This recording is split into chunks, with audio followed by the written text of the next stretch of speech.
We can get to depths of up to 800 feet. It is very deep, so that means that this lake does not freeze in the wintertime.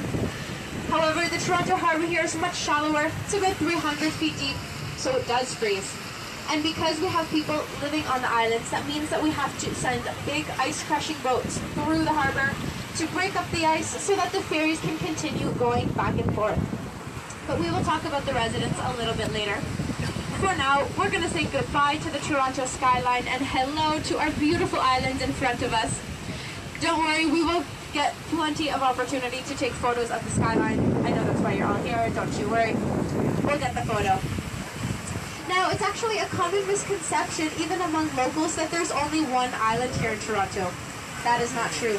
We actually have 14 islands, and they're all connected by bridges and footpaths, so if anybody wants to go and spend a day on the islands, they will all be accessible to you.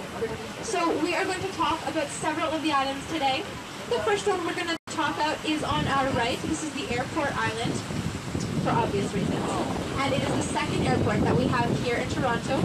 It's called Billy Bishop Airport, and it was named after William Avery Bishop, who was a fighter pilot in the First World War.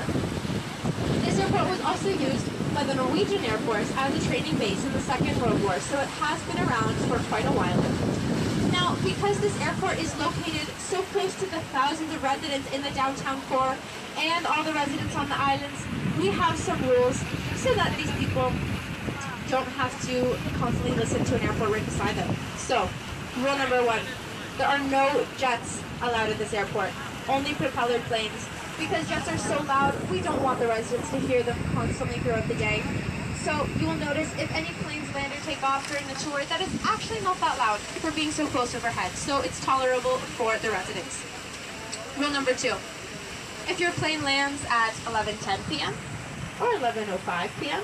or even 11:01, your plane is very strict about the 11 p.m. curfew here, because again, we do not want the residents to have to listen to planes landing and taking off all night.